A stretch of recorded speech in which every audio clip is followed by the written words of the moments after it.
नमस्कार दोस्तों, आप सभी का बहुत बहुत स्वागत है हमारे सबसे बड़े न्यूज चैनल में, जहां हम आपके लिए लेकर आते हैं हर दिन देश और दुनिया से जुड़ी बड़ी खबरें, मुख्य समाचार और काम की खबरें। सभी खबरों को विस्तार से जानने के लिए आप वीडियो को शुरू से लेकर आखिर तक जरूर देखिए। साथ ही हमारे यूट्यूब चैनल को सब्सक्राइब करके पास वाले बेल आइकन को जरूर दबाइए ताकि आपको मिलती रहे ऐसी महत्वपूर्ण खबरें सबसे पहले। तो चलिए दोस्तों, इसके साथ ही आपको देश में फैली चीनी महामारी के ताजा आंकड़ों के बारे में सबसे पहले आपको बता देते हैं। दुनिया भर में कोरोना वायरस का जो संक्रमण है वो तेजी से फैल रहा है और भारत में भी अब जो कोरोना वायरस का जो संक्रमण है वो तेजी से फैल रहा है। स्वास्थ्य मंत्रालय के ताजा आंकड़ों के मुताबिक देश भर में अब तक 23,29,638 लोग कोरोना वायरस से संक्रमित हो चुके हैं। इनमें से 46,091 लोगों की मौत हो चुकी है, जबकि 16,39,000 मरीज कोरोना वायरस के ठीक होकर घर भी जा चुके हैं। अगर हम पिछले 24 घंटों की बात करें कोरोना वायरस के खैर की, तो 60,963 नए मामले सामने आए हैं, जबकि पिछले 24 घंटों में भारत में 834 लोगों की मौत हो चुकी है, जो कि दुनिया में सबसे ज्यादा है। यानी जो 60,963 केस सामने आए हैं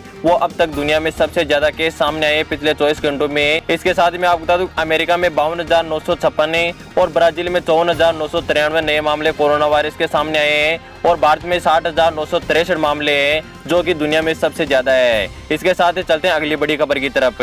रात को हिमाचल के पहाड़ों में गरज रहे हैं राफेल। लद्दाख में चीन सेना को जवाब देने की तैयारी में जुटे हुए हैं राफेल और भारतीय सेना। हाल ही में भारत में आए बेहद ही आधुनिक और घातक लड़ाकू विमान राफेल आसमान में गर्जना उनका शुरू हो गया है। फ्रांस से आए यह लड़ाकू विमान रात को हिमाचल के पहाड़ों में प्रैक्टिस में जुटे हुए हैं, ताकि लद्दाख में किसी भी समय यदि युद्ध की स्थिति पैदा हो सकती है तो उसका जवाब भारतीय सेना के द्वारा करारा दिया जा सके। इसलिए यह विमान हिमाचल के पहाड़ों में लगातार प्रैक्टिस कर रहे हैं और एयर टू एयर मिसाइल और एयर टू ग्राउंड मिसाइल के साथ ही दुश्मन को तबाह कर सकते हैं। इनमें यह खासियत है। साथ ही जो लद्दाख सेना के पास में भारतीय सेना की जो टुकड़ी है वो भी मजबूत कर दी गई है और लगातार सैनिकों की जो संख्या वो बढ़ाई जा रही है, ताकि चीन की तरफ से कोई भी अगर हमला होता है तो उसका करारा जवाब चीन को दिया जा सके। दोस्तों, आपका इसके बारे में क्या कहना है? क्या वो चीन और भारत के बीच में जो विवाद चल रहा है वो बातचीत से सुलझ जाएगा या फिर युद्ध की स्थिति पैदा हो सकती है? इसके साथ ही चलते हैं अगली बड़ी खबर की तरफ।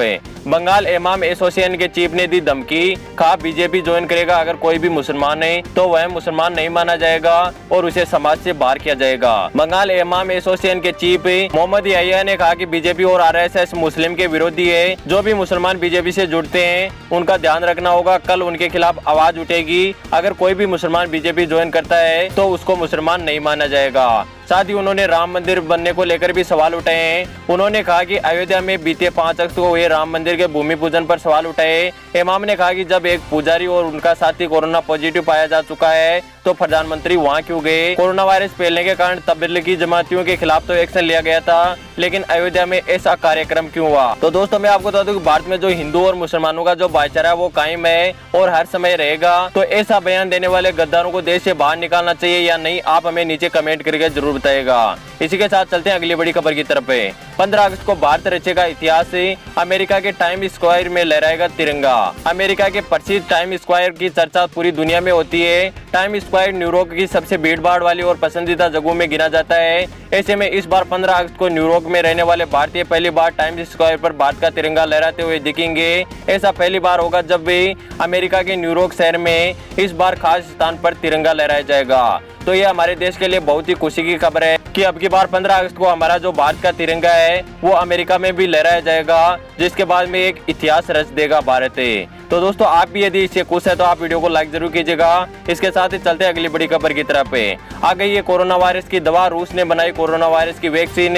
पुतिन के बेटे को दी गई पहली खुराक है। कोरोना वायरस महामारी से पूरी दुनिया लड़ रही है, लेकिन एक और लड़ाई यह भी है जिसकी होड़ में पूरी दुनिया लगी हुई कि कोरोना वायरस की वैक्सीन सबसे पहले कौन तैयार करता है। वैक्सीन बनाने की रेस में रूस बाजी मारते हुए दिख रहा है। रूस के राष्ट्रपति पुतिन ने ऐलान किया कि उनके देश में कोरोना वायरस की जो दवा है, वैक्सीन है, वो बन चुकी है और उसे रजिस्टर भी करवा लिया गया है। कोरोना वैक्सीन रजिस्टर करवाने वाला रूस पहला देश बन गया है, जिसके बाद में देखते हैं कि अन्य देशों में यह कोरोना वायरस की दवा कब तक पहुंचती है। हालांकि पुतिन ने यह भी कहा है कि कोरोना वायरस की वैक्सीन बनाने के बाद में हमें अब तक 1 अरब कोरोना वायरस की जो दवा है उसकी जो रिक्वायरमेंट मिल चुकी है। यानी रूस को दवा बनाने के साथ ही 1 अरब जो कोरोना वायरस के डोज है उनकी मांग दुनिया भर से की गई है। इसके साथ ही चलते अगली बड़ी खबर की तरफ है। अगर आप चीनी फोन खरीदने की सोच रहे हैं तो 10 बार सोच ले, क्योंकि मोदी सरकार ने दिखाए हैं सख्त तेवर है। अगर आप किसी भी मास सेल में चीन का फोन खरीदने का प्लान बना रहे हैं तो आपको सावधान होना चाहिए। क्या पता आपके लिए फोन खरीदते ही वह फोन किसी भी काम का ना रहे। इस बात पर किसी को भी शक नहीं होना चाहिए कि डेटा चोरी के मामले में एक ऐप से कई ज्यादा गुना खतरनाक है। एक स्मार्टफोन होता है, हमारा मोबाइल होता है। फोन के अंदर पहले से कई अनबिल्ड ऐप मौजूद होते हैं, जिसके बाद में जैसे आप अपने फोन में जीमेल आईडी को लॉगिन करते हैं तो तुरंत आपका डेटा है वो फोन के सर्वर पर पहुंच जाता है। और इन फोनों में पहले से कई ब्राउजर इंस्टॉल होते हैं जो आपकी अनुमति के बगैर ही आपके जो सभी डेटा, आपका कैमरा, जो गैलरी है, उन सभी का इस्तेमाल कर सकते हैं और डेटा लीक कर सकते हैं। इसलिए भारतीय सरकार इन सभी स्मार्टफोनों को जो चाइनीज के हैं उनको कभी भी बैन कर सकती है। इसलिए आपका सतर्क रहना जरूरी है। दोस्तों फिलहाल के न्यूज के वीडियो में बस इतना ही। उम्मीद करता हूँ कि आपको दी गई जानकारी पसंद आई होगी। वीडियो पसंद आया तो लाइक जरूर कीजिएगा। आगे भी ऐसी हमारी न्यूज देखना चाहते हो तो अभी हमारे यूट्यूब चैनल को सब्सक्राइब करके पास वाले बेल आइकन को दबा के ऑल नोटिफिकेशन को ऑन जरूर कीजिए, ताकि आपको ऐसी महत्वपूर्ण खबरें समय समय पर मिलती रहे।